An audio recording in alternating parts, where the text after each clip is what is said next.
This is Chloe Adams, and you're listening to the Badass Boss Babe podcast, a show for girl bosses, disruptors, and overall badasses looking for thoughtful discussion on topics ranging from business to wellness and sex to politics. If you like what you hear in this episode, make sure to hit subscribe.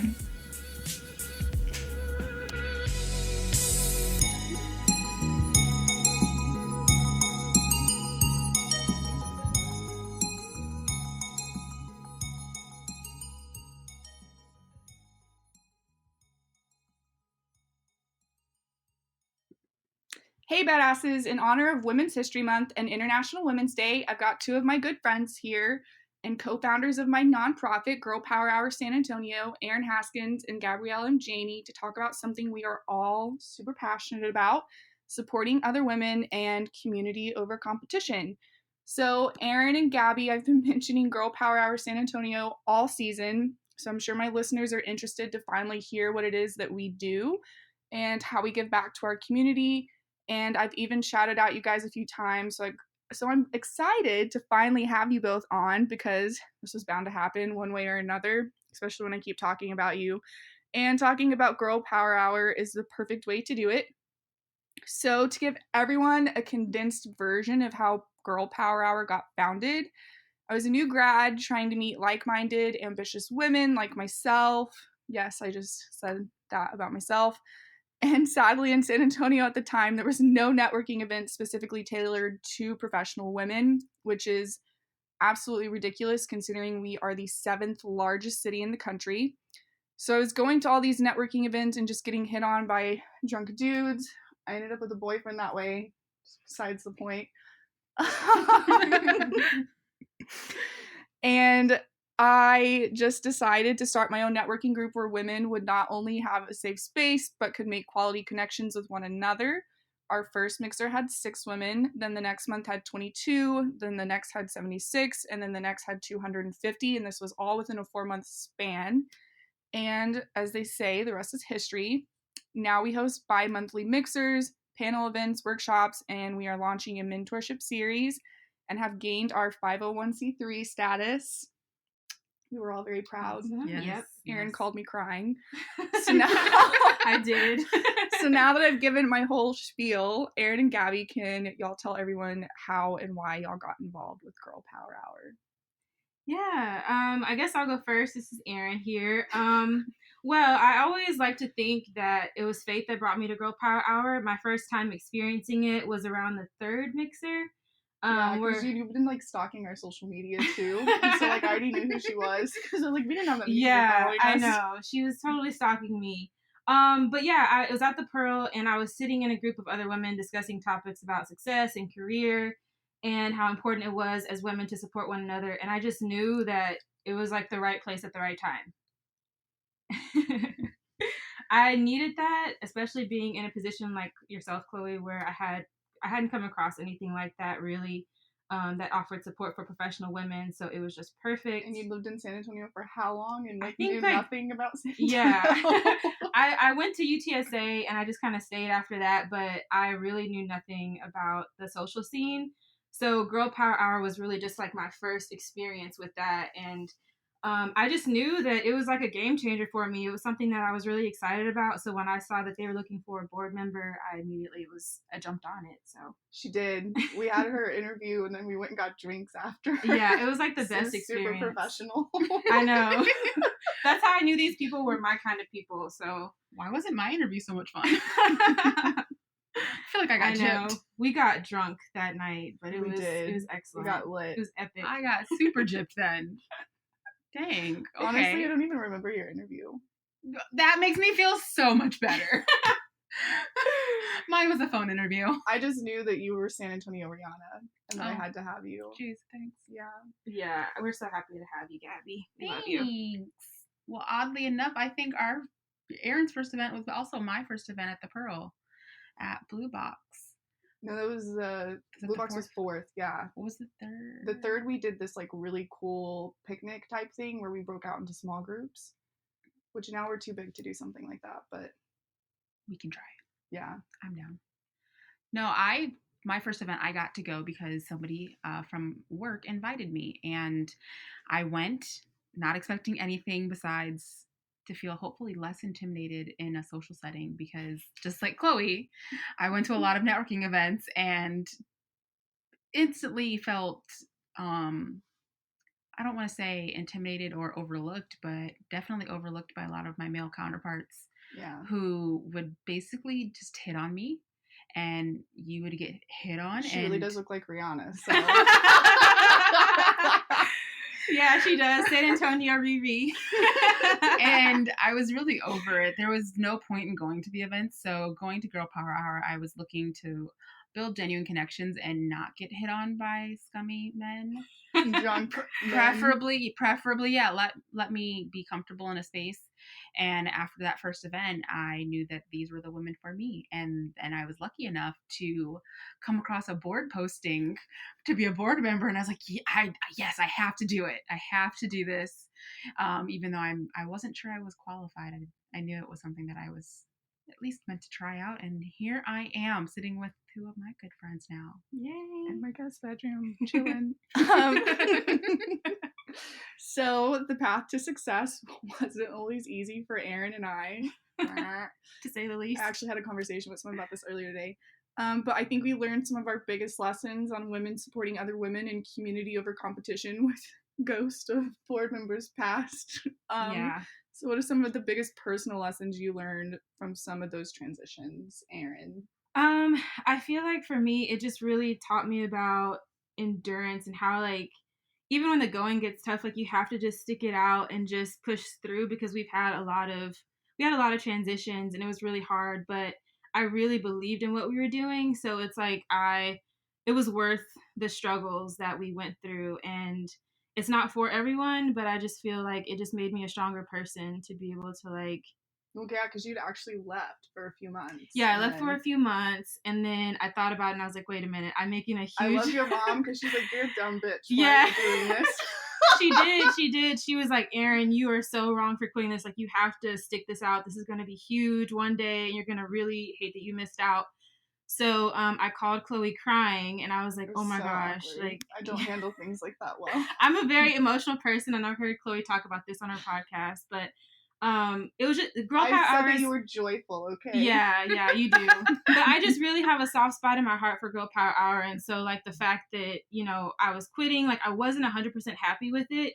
So I called Chloe, and I was like, okay, I need to come back. And ever since then, it's been a much better experience for us, and we've accomplished so much, and I'm just so grateful to be here. So it all worked out. Yeah, I think I've said on the podcast before that some of my, like, biggest, like, hurts in life, like, relationship wise, have been from, like, other women and, like, friendships and things like that. And I swear, like, a friendship breakup is way worse than an actual breakup. Yeah, it's for you awful. especially. Yeah, I take it really hard. Like, way worse than an actual breakup. Yeah, you do. Her friends are, like, number one in her life. So, yeah. But yeah, I feel like I've been hurt more, and I might have, like, more trust issues and, like, things like that because of, like, the relationships that I've had with women, like, those friendships and things like that, or, like, the times that I've been stabbed in the back and other things like that. And I just feel like that whole, like, really bumpy patch that we went through was, like, one of those times where I was like, oh god, like, I don't want to do this anymore. Well, I literally said I don't want to do this anymore. Yeah. But like, it just, like, really, really taught me to, like, one, like, be more selective with, like, who you surround yourself with, but two, like, it really is so important that, like, women support other women, and they don't be catty, and they don't, like my boss at my last job, she just, like, hated me just because I was, like, younger than her and a woman, and I guess she thought I was going to steal her job, but I didn't want her job. You know, it's just, like, those kinds of things where it's, like, community over competition is everything. Yeah, definitely. And I think that that's why, you know, going through everything, like, we learned that we have to support one another, and I've, like, become a better friend because of Girl Power Hour. So it's definitely changed my life, and I'm just glad to be a part of it, and hopefully inspiring other women too to be better allies. So clearly women supporting other women is something that is like societally important to continue to lift up the sex. We can't expect to rise if we tear each other down, which we've totally experienced, like being torn down by people who should have been building us up. Yeah. But I think this is a really genuinely well accepted concept among women in our age group. In what ways are we failing to carry this out? Because we've seen this like firsthand. Like, I know I'm not perfect, and how can we do better every day to support the women around us? I think, in my opinion, like, we get so caught up in competing with one another that we fail to realize that we can all coexist and be great. We can all win. There's so much room for all of us to succeed, especially in today's time. And we live in a time too where women can literally take over and there's no limits. And I just wish that we all could be more accepting of that fact. And we have to be our biggest advocates. So it's just so important. Yeah, I agree. I think we've been so brainwashed and trained into believing that women are our competition. We walk into a room and see another woman and we automatically... Like, there's not enough seats at the table. There's not enough seats. Because historically speaking, there's only been 0 seats at the table, or if at best 1. Mm-hmm. Absolutely. But in this day and age, things are changing. Yeah. Women are becoming the bosses and running things. And so we have to get out of that mindset that there's only 1 spot, there's only 2 spots. No, you can walk into a room and you can create a new spot. I read something somewhere that said, instead of worrying about having a seat at the table, go get your own table. Mm-hmm. And that just speaks to exactly what we did. Yeah, you have to you have to create your own opportunity and not feel as though you're being threatened by another woman. You should be empowered by another woman in her success. For me, I always try to congratulate and enjoy other women's wins. And it's true that you really do start to enjoy those wins for other people the more you practice it. Yeah. So just continuing to practice being joyful for other people and other women in your community. Yeah, I definitely, it's like a huge societal issue. And I'm reading Big Potential right now, which I know I've mentioned to y'all like 10 times, but the whole basis of the book by Sean Acor is that, you know, people who do really well in like, you know, elementary, junior high, high school, college, where it's standardized testing and it's based on like your individual performance, like they excel because that's what we're taught. Like our whole lives is that, you know, we shouldn't like group think, we shouldn't, like, everyone else is our competition. And the basis of the book is like, it literally proves that people who are actually more successful in life are people who are more willing to be a part of a collective and, you know, be a part of groups and have strong connections.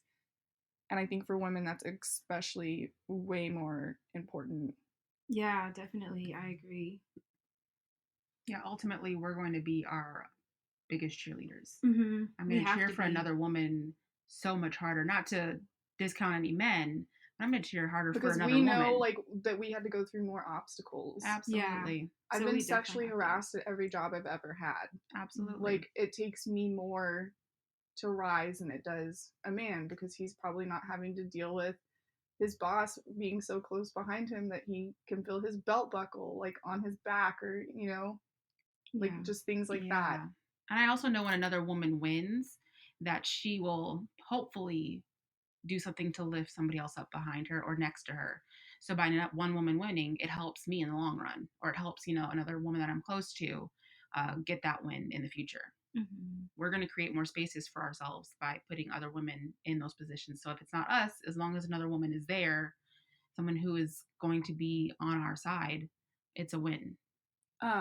Well, and sadly, this is like where we're failing, but statistically speaking, and I didn't pull the exact stat from online before we did this, but like I've read before that, like, statistically speaking, that most people's worst boss is going to be a woman, and for women it just rises up even more. I think that's always been my goal as a manager, to walk a fine line of being stern, but then also letting my emotional side be there and be compassionate towards people, so that I'm not that boss. Because that is one of my biggest fears, is to be so disliked by people I work with. Yeah. Like, oh, I hate going to work with her. No, I want people to enjoy working with me and to be that ally and that confidant for them, that they can come and talk to me and know that they're in a safe space.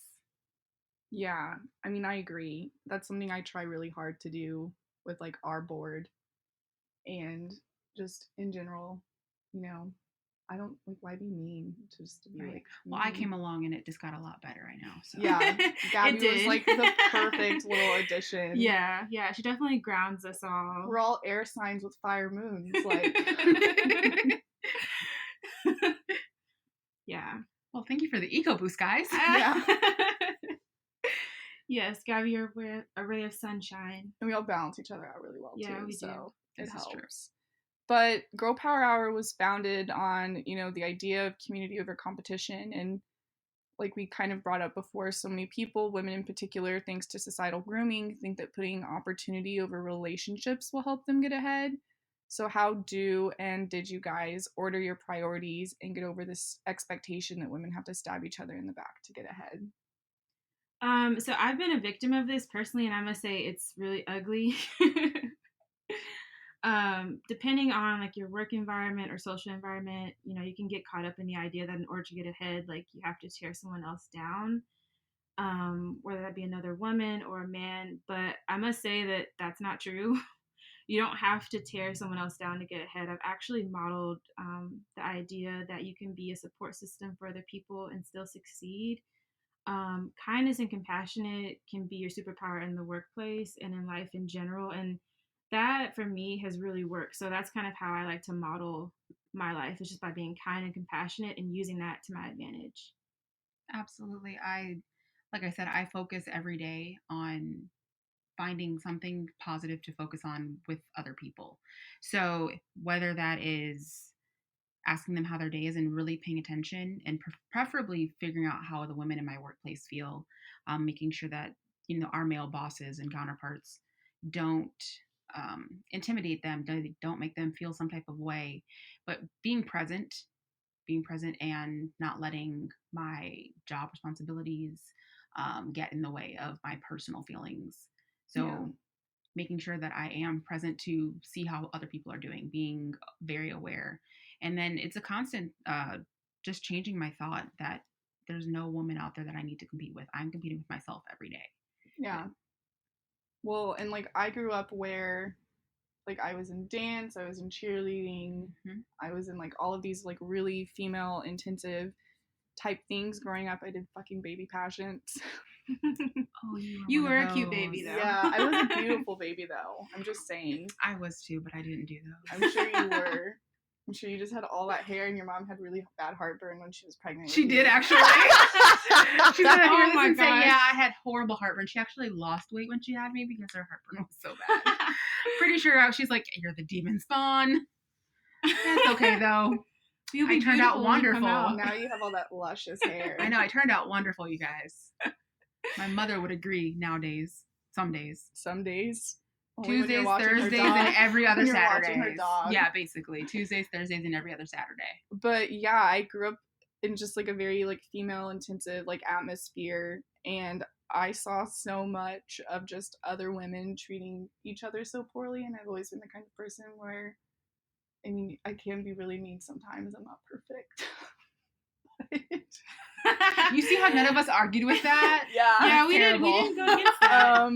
But we all. But for the most part, I don't Yeah. like really. If I don't like see like the need to be senselessly like mean to people, and I think a lot of like, you know, in like junior high, a lot of like what like we dealt with, you know, in those years was just, you know, people being insecure and then like being mean, and then like that follows you.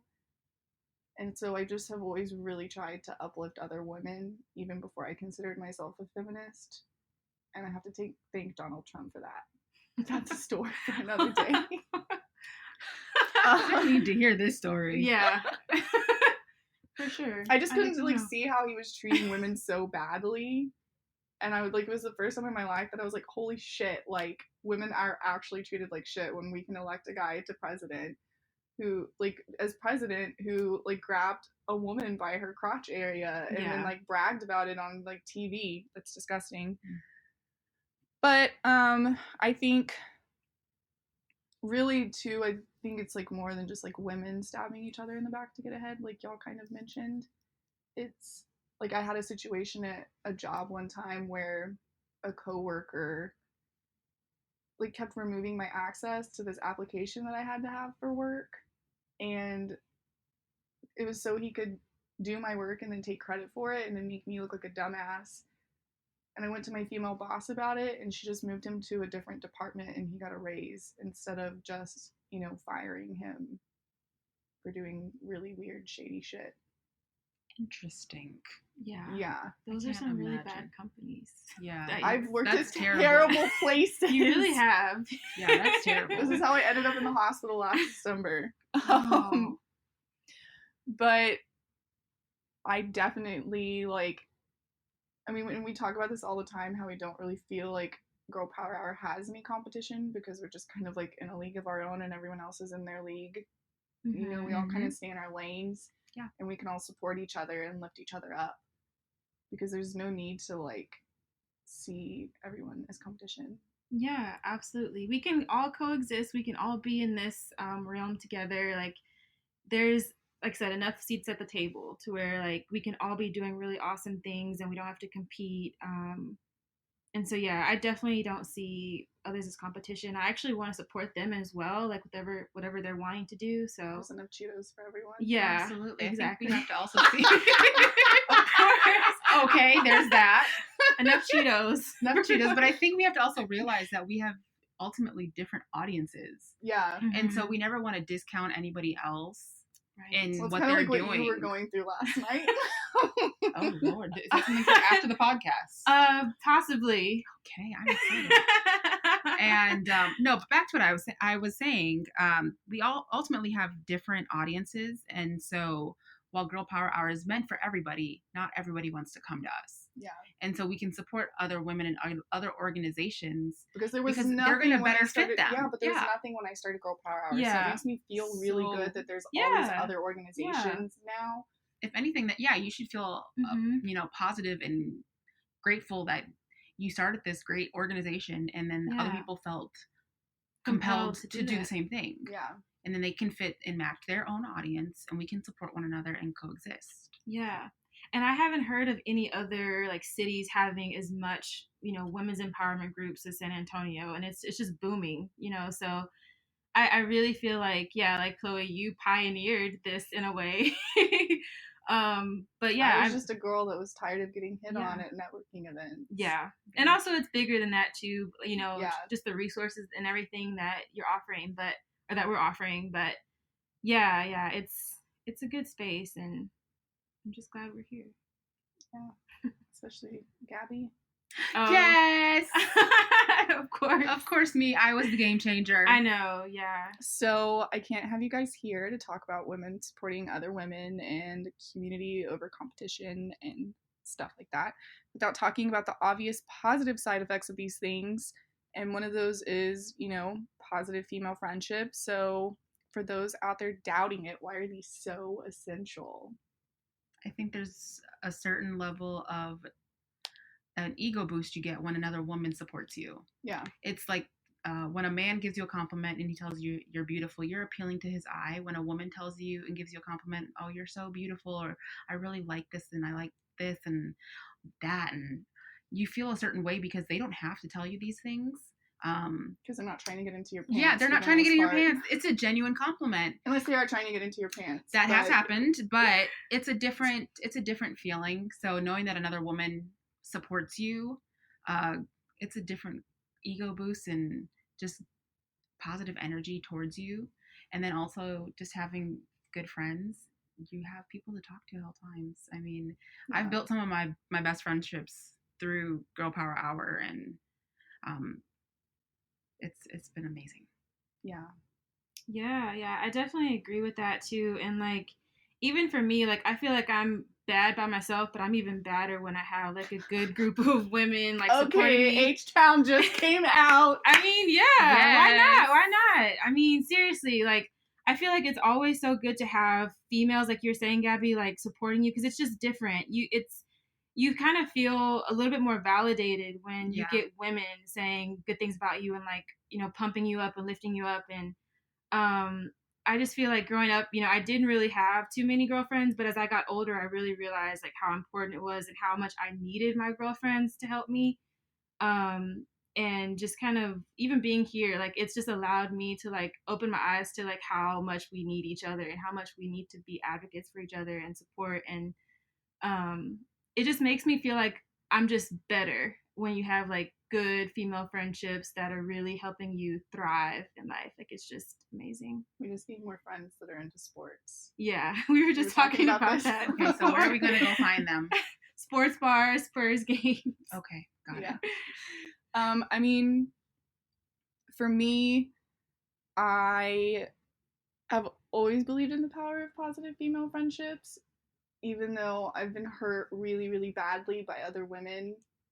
Like, one time I had a girl throw a rock at my head, and then it gave me a concussion, and she told her mom that I was just taking a nap on the couch. Homegirl was crazy. I've had some really... Y'all think that my taste in men is terrible? My taste in friends might just be worst, besides y'all. But yeah, let's clarify. She's not talking about us. Group of, like, she's not talking about us. Other people, but like, yeah, like strong, good female friendships. Like, I've had horrible female friendships where they just made me feel worse about myself, and like, you know, people that like picked on your weight or like picked on your insecurities and like knew how to like dig in because they knew you so well because they were your friend. Mm-hmm. And then I've had really good, strong like female friendships. Like Erin, you're a great example. Aww, yeah, thank you.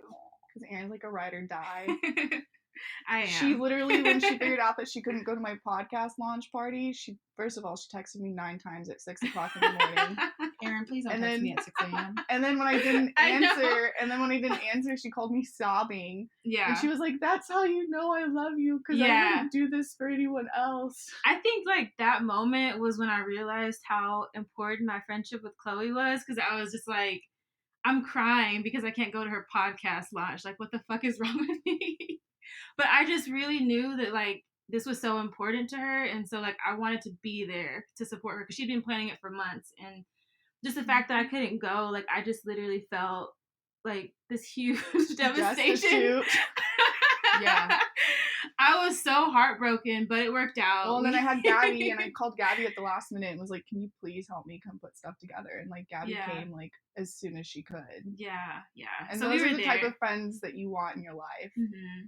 Not people who are going to bring you down or, you know, be mean to you, or, I mean, really too, like just supporting yourself with like, I mean, I talked about this on the podcast, my birthday podcast with Erin, but like surrounding yourself with people who are going to like uplift you and make you a better person instead of like encouraging you to do, you know, like distracting you from your dreams or encouraging you to do things that aren't going to get you where you know that you want to be. Yeah, I think you have to know when sometimes to let some friendships go, because there's times in your life when there's friendships that benefit you at that point in your life, but once you outgrow that, there's, you know, you have friends for a reason, a season, and a lifetime, and finding the reason or the season for each person sometimes is painful.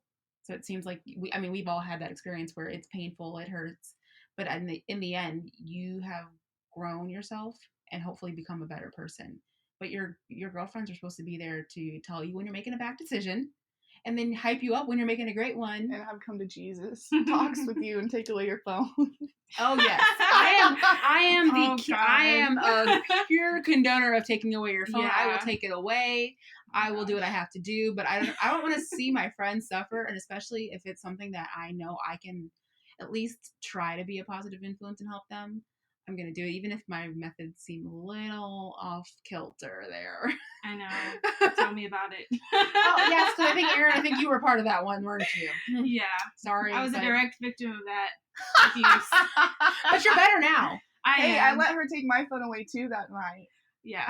I mean, it does work. Am I the only one who's not had my phone taken away? I know, because you make good decisions. You have good choices about men. Yeah, you make better choices. They're the ones that make all the If you guys need any dating advice, I'm available. And that's why you need strong female friendships, and you need your friends that are going to be like, he's a fuckboy, stop talking to him, or get your fucking shit together and like focus on your job. That sounds like exactly what I'm going to say to people. Or, you know, like that are just gonna call you on your bullshit. Like, you need people who are gonna call you on your bullshit, and that's like a positive female friendship. Like, with someone who like loves and cares about you, they can call you on your bullshit, but do it in like a loving way. Yeah, the goal is to never hurt you. It's to help you. So sometimes, like I said, it hurts. But So if we're you feel going to like be you're as nice as possible. If you feel like you're being stabbed by someone emotionally, it's probably not. Yeah, not a good idea. You need to let that go. Yeah. Let it go and move on. I thought you were literally about to break out into like the Frozen theme song. Please. She was like, let it go. I wouldn't be surprised if we broke into that, but yeah. But it's my favorite, like one of my favorite Disney movies. I've only seen it once. Me too. Yeah. But I know the song. I made my college boyfriend dress up as Olaf because he looked like Olaf. Oh, wow. Is that the thing with the beak or whatever? The snowman? Is that the prince? The thing with the beak? Is that a bird? I don't know what Olaf is. And also strong female friendships. I have a friend texting me right now, sending me pictures of her outfit. It's my little, but you know. Oh yeah. What up, Gabby? Other Gabby. Other Gabby, other Aaron. Yeah. This is getting confusing. I know. Yeah, you have tell them about your friends that have the same name. So I obviously have more than one friend named Gabby. Yeah. Yes. But you're San Antonio Rihanna, so you have a little bit of a distinction. Thank you. But my Aaron and my sister Erin, their name is spelt the same, which is Ireland in Gaelic. So like they have weird ass spellings to their names, but somehow like one of my best friends and my little sister, and they're both Geminis, have the same spelling of their name, and their birthdays are within like a week of each other. And then we have other Erin who was on the podcast. Mm-hmm. Erin Horvath. Yep. Yeah, it's interesting that like you have a sister and me that have the same name, and then two friends named Gabby. Like it's so confusing in our friend circle. I swear, it's a little bit more common, but yeah. Does she spell this? But she's Gabriella. Okay, see, and I'm Gabrielle. Yeah. Yeah. But you're both Gabby. Gabby. Yep. Both Gabby. But, well, Gabby. And Erin, that is all the time we have today. We just talked about so much random shit.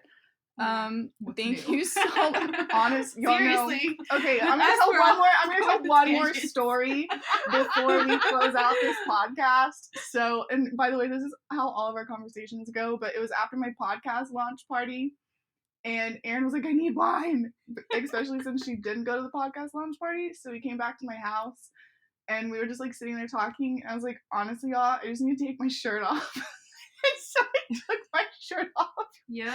And we were that just she sitting did. there with wine, and I was in like a bra and like pajama pants, and we were about to extend our board, but we hadn't extended it yet. And I was like, y'all, we can't do this with our new board members. I can't sit here shirtless with wine. Like that might have been a little weird, but I think that it makes our dynamic so good. Yeah. We're that close. We're that you close. Can just we actually like each other. It's all good. We've seen every or most parts of you. Yeah. So. Yeah. Yeah, Erin was in Nashville. It was real rough. Oh gosh. It was. That's a whole nother podcast. That could literally be its own episode. We should have everyone from that trip do this. That would be like a 3-hour long podcast. It would. It really would. I mean, we'd have to talk about someone shitting in a bag. But anywho, well, Gabby and Erin, that is all the time we have today. And I'm leaving it on that note so everyone's curious. But thank you so much for coming on today, and especially for coming over after work and helping me kick off Women's History Month. If anyone wants to get in contact with you guys, how can they do that? So I am on Facebook, Instagram, and LinkedIn. All of them are Erin Haskins, which is ERYNNHASKINS. I'm on Facebook, Twitter, and Instagram as Miss Gabrielle Ann. That's MSGABRIELLEANN. Or LinkedIn is my name, Gabrielle M. Janey, MGENI. We did that TV recording together. Gabby and I were on the news together. And that's when I learned her last name was during the TV recording. But you remember it now. That's awesome. But stay tuned for the next episode of Badass Boss Babe, and as always, stay badass. Thanks for listening to the Badass Boss Babe podcast. We release an episode bi-weekly, so stay tuned, and in the meantime, follow us on social media at Badass Boss Babe Podcast to get a behind-the-scenes glimpse and more info about the show. As always, stay badass.